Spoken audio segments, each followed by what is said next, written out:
anche l'assessore all'agricoltura della Regione Veneto Giuseppe Pan, qui presente per questo focus sulla previsione della vendemmia 2019. Una grande annata.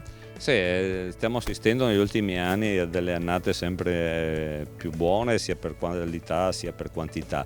Diciamo che quest'anno rispetto al 2018 è stato un anno veramente di grandissima produzione, perché un po' tutte le caselle sono andate bene dal punto di vista sia climatico sia appunto della produzione della vigna in campo. Quest'anno abbiamo una diminuzione della quantità che attualmente invece conforta una grande qualità, soprattutto nell'andamento climatico di fine agosto e i primi settembre durante la vendemmia. Quindi stiamo avendo una vendemmia eccezionale, sono già cominciati i pinot, cominciano le uve bianche, tra poco saranno le uve nere e quindi sicuramente il Veneto si attesta a essere la prima regione italiana per produzione e naturalmente anche quest'anno supereremo i dati dell'anno scorso. Per quanto riguarda invece i nuovi impianti che entrano in produzione?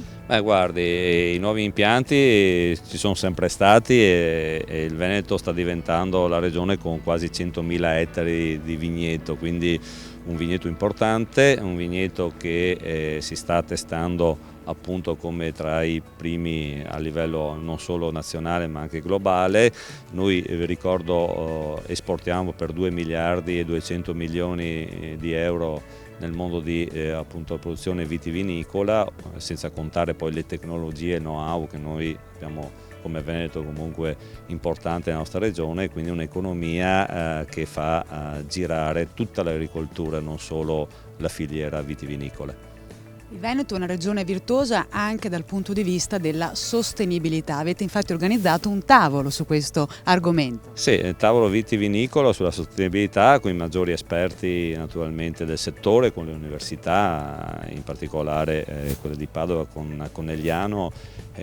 Stiamo appunto sviluppando molti temi legati alla sostenibilità, quindi il minor uso dei fitofarmaci, la comunque sperimentazione delle varietà resistenti con la cisgenetica. Stiamo portando avanti anche un protocollo per un minor impatto ambientale dei prodotti chimici per le popolazioni, che è il PAN, appunto è il mio nome ma si chiama così, ma in cui noi abbiamo già dettato delle regole di distanze.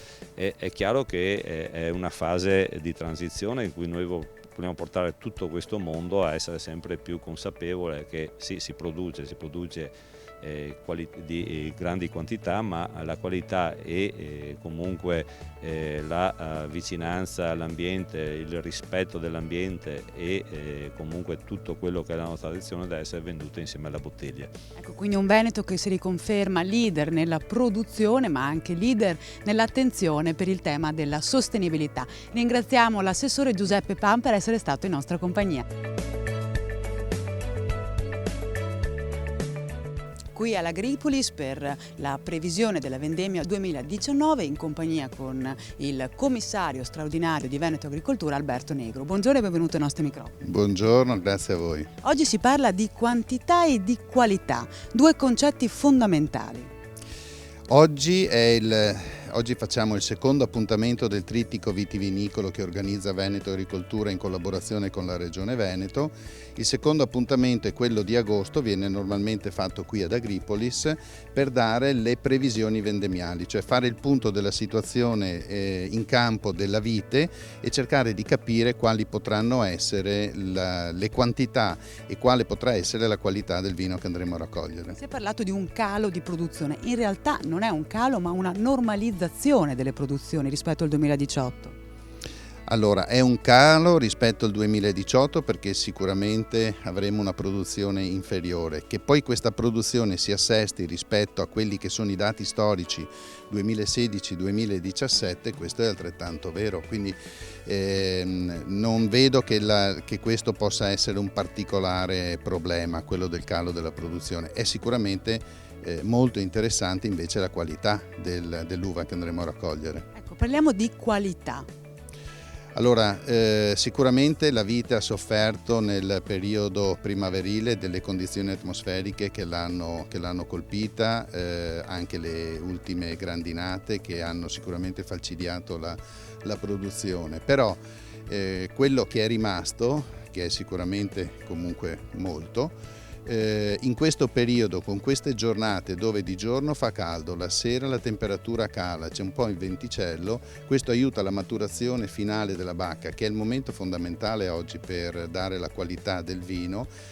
L'aiuta moltissimo e quindi le previsioni sono di una qualità di vino, genericamente parlando del Veneto, sicuramente molto molto buona. Quindi la qualità è confermata. Ringraziamo Alberto Negro, commissario straordinario di Veneto Agricoltura, per essere stato in nostra compagnia.